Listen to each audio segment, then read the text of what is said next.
So, yun po guys, magandang araw po sa lahat. So, another topic po yung pag-uusapan po natin sa video po na ito. Mula po ito sa naging live po ni Chris na. I believe that was June 27 po, Saturday. Kung saan nga po is talagang sumabog po si Chris na sa galit or talagang hindi na po niya napigilan ang kanyang inis nga po sa mga bashers. Nung mga nakaraan, although may mga pagkakataon na sumasagot si Chris sa mga bashers, pero as in saglit lang po yun. Pero that live talaga is talagang sumabog po si Chris na sa inis nga po. Kasi alam naman po natin na kahit na very strong woman itong si Chris na, very strong po siya na tao, ay tao lang din naman po siya na may puso rin pong nasasaktan. So normal lang po yun na talagang sasabog ka, talagang mauubos ang pasensya mo. Kasi naman itong mga bashers, kahit ilang beses na po nating pinakiusapan na itigil na po ang pamabash na ganito ganyan kasi wala naman pong mga katotohanan ng mga sinasabi po nila, pero hindi pa rin po talaga sila tumitigil. Kaya mas minabuti po ni Krista na sagutin po, patulan po ang mga ito nang sa ganun is para magtanda rin po sila.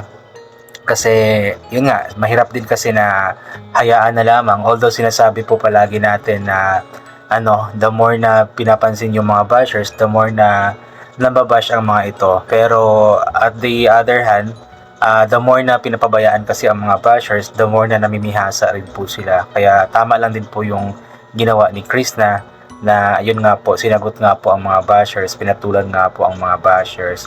Nagsimula kasi ito dun sa pagkatapos nga po niyang kumain, umupo siya dun sa upuan, tapos may nakitang usok nga po sa live po niya, tapos yun, ang mga bashers ayun nagkandarapa na naman sa mga comments nila na kung ano-ano, na baka nagve-vape na naman daw si Chris na ganito ganyan. Kaya sabi ni Chris na hindi daw po vape yun, kundi katol. Ayan, ipinakita naman po niya yung usok talaga ng katol. Yung katol po is yung pampaano ng lamok ba, pampapatay ng lamok. So doon nainis na po si Chris na doon kasi kung ano-ano na lamang pong hinala ang sinasabi ng mga bashers. Tamang hinala ba? Lahat ng galaw po ni Chris na, lahat ng nakikita po nila sa mga videos, sa mga live po ni Chris na is talagang hinihinalaan po nila, ginagawan po nila ng issue, ginagawa ng meaning, pati yung pagtututpick nga niya, di ba? Syempre hindi niya ipinakita sa camera kasi pangit din naman ipakita sa camera habang nagtututpick po siya, pero yung mga bashers naman tamang hinala na naman, tamang duda na naman po. Kaya doon po nagsimula na talagang sumabog na po si Chris na sa kanyang inis nga po. At yun nga, inuulit ko, naiintindihan po natin ito since yung mga sinasabi po ng mga bashers walang mga katotohanan nga po. Tama nga po yung sabi ni Chris na hindi naman po sila kasama lagi ni Krishna para alam po nila ang mga ginagawa ni Krishna na ganito ganyan, di ba? Kaya sa mga bashers po yan, tigilan na po ninyo ang pamabash nga po kay Krishna or kahit sino mang binabash po ninyo, kasi nga po wala po kayong mapapala po dyan. At kayo lamang po ang kumbaga ang kawawa dyan, kasi the more na nababash po kayo, the more na nagkakaroon po kayo ng negative na impact sa mga tao, negative na impact higit sa lahat sa Panginoon. At alam po natin na lahat po ng mga ginagawa natin dito sa mundo ay may kaakibat po na karma. So kung maganda po yung ginagawa po natin, maganda po yung sinasabi po natin, so meron po tayong good karma na nakaabang po sa atin. Pero kung masama po yung ginagawa natin, like po yung pangbabash nyo po kay Krishna or kahit sino pa mang binabash po ninyo, ay may kaakibat din po ito na bad karma. So huwag nyo antayin na dumating po yung mga ganoon na mga bagay sa inyong buhay. At dapat ngayon pa lang is na kayo, at magsisi na kayo sa mga ginagawa po ninyo. Sabi nga ni Krishna na mostly daw po sa mga bashers po niya is yung mga matatanda na daw po na na walang ginagawa sa buhay kundi yung mangbash na lang. Sabi ni Krishna na since matanda na po sila, dapat mag-pray na lamang po sila, dapat gumawa na lamang po sila ng tama, kasi nga mga ilang araw na lamang po silang manatili dito sa mundo. So dapat before sila mawala dito sa mundo ay makagawa man lang sila ng tama sa buhay po nila para hindi hindi ganun kalaki yung parusa na maipapataw po sa kanila. Kumbaga dapat magsisi, kung sa Bisaya pa is maghinulsol sa mga sala ba, sa mga kasalanan, magsisi sa mga kasalanan po na nagawa dito sa mundo. Hindi yung nang tumanda na is mas lalong dinagdagan patuloy yung mga kasalanan na ginagawa po nila. Ganun po yung mga bashers pa eh. Kaya sana tigilan na po natin kasi yun nga, si Chris na wala lang pong ginagawang masama po sa inyo. kung ano man po mga issue na nangyari, sa kanila na po yun, wala na po tayong pakialam doon, di ba? Kasi sa kanila naman po yun, sila po yung mas nakakaalam, sila po yung involved sa mga nangyari. Kaya sila po yung kumbaga may alam sa mas may alam sa mga nangyari. Kung sinasabi po nila Chris na, or kung sino pa mang may sabi diyan na okay na, ganito na, tahimik na, so tahimik na po. Wag na pong dagdagan pala kung ano-ano, kasi kayo lamang po yung nagpapalaki ng gulo, kayo lamang po yung nagpapagulo sa mundo pong ito, especially sa mundo po ni Krishna. So bigyan po natin ng peace of mind si Krishna, at i-support na lamang po natin yung mga ginagawa po niya, like yung mga plano, mga pangarap po niya para sa kanyang pamilya, yung mga pagtulong po niya sa ibang mga tao sa kanyang pamilya. So i-support na lamang po natin yung mga ginagawa po niya, imbes na i-bash po natin. Sabi nga ni Krishna na sa halip na mambash po kayo ay magpakulay na lamang daw po kayo. In that ways, makakatulong po kayo kay Krishna at sa kanyang pamilya. So sana is yung mga bashers po natin dyan ay tumigil na. Although entitled naman po kayo na magsalita or mag-comment ng mga gusto nyong i-comment, pero dapat kontrolin po natin yung mga comments po natin. Okay lang po yung siguro mag-suggest, mag-advise ng makakabuti kay Krishna or sa kanino pa man. Pero yung mag-comments po kayo ng below the belt na hindi na po maganda, na parang nakakasira na po ng pagkatao ni Krishna, is wag na pong gawin po yun. Tama na po yun. Stop na po.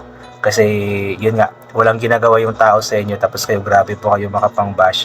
Grabe po kayo makapagsalita ng kung ano ng mga bagay na hindi nyo naman alam kung ano talaga yung mga nangyayari sa buhay ni Krishna, sa paligid po niya. So, di ba? Stop na po. Siguro kung perfecto po kayo katulad ng Panginoon, so may karapatan siguro kayo na mambash, pero wala pong perfecto dito sa mundo. At ibig sabihin po nun is wala po tayong karapatan na mambash or manghusga ng kahit sino. So ito, babasahin po natin yung ilan po sa mga komento. Sora Undak, Hi Krishna, ignore the bashers, baliwalain mo ang mga mapanghusgang tao, may araw na makakarma yan sila. Ang importante, wala kang ginagawang masama sa kanila. God bless you always. Yun nga po yung sinasabi ko, na lahat po ng mga ginagawa po natin dito sa mundo, good or bad man po yan, is may kaakibat nga po na karma. So good karma, bad karma.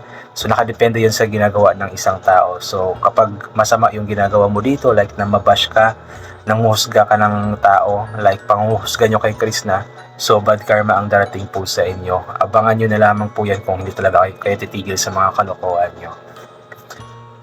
Hena Joy Aquino, ayan, good evening Okloy, ingat ka palagi, God bless you more. Huwag pansinin ang mga bashers, mas lalong matutuwa lang yan dahil napansin sila, basta stay pretty lang, nandito lang kami palagi, Team Paldo nakasuporta sa iyo. Yun nga po the more na pinapansin yung mga bashers, the more din po na mas nambabash po sila. Kaso nga lang, kung hinahayaan naman din po sila, is the more na namimihasa po sila. So medyo mahirap din po para kay Krishna na kontrolin or kumbaga isipin kung ano ang dapat po niyang gawin ba. Pero tama na din po yung nagsalita po siya. Kasi yun nga, tao lang din naman po siya na may puso rin po nasasaktan.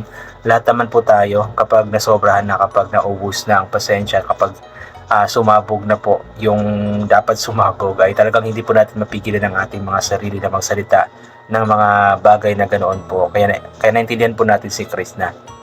Kasi nga po, matagal din po siyang nanahimik, matagal din po siyang hindi nagsalita about sa mga bashers. Kaya talagang sumabog po siya, sumabog yung inis po niya sa live po na iyon. At talagang sabi po niya na kung ipagpatuloy pa daw po ng mga bashers na ito ang pamabash po nila, ay talagang hindi na po siya mananahimik, talagang papatulan na po daw niya ang mga ito. Jonaline Marquez, ayan, hi nako, hayaan mo na mga yan, mawala silang mapapala ng bash sa iyo. Ang importante, marami nagmamahal sa iyo, Krishna. Basta focus ka lang sa goals at matupad ang mga pangarap para sa iyong pamilya.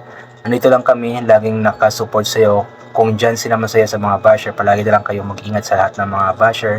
Dyan sana masaya kayo sa taong wala namang ginagawa sa inyo. Ayan, yun po, focus na lamang po si Krishna sa mga goals po niya, sa mga positive things. At marami po ang nagmamahal kay Krishna, mas marami. Kumbaga, kumpara sa mga nambabash. Sabi ko nga dati na nasa 99.9% po yung mga nagmamahal kay Krishna, at napaka-konti na lamang po na nambabash po kay Krishna. Kaya sana maubos na po yan sila. Ann Penero, naku, sumabog na yun si Bibi Loves namin dahil sa mga basher. Gugugula ka lang, my dear.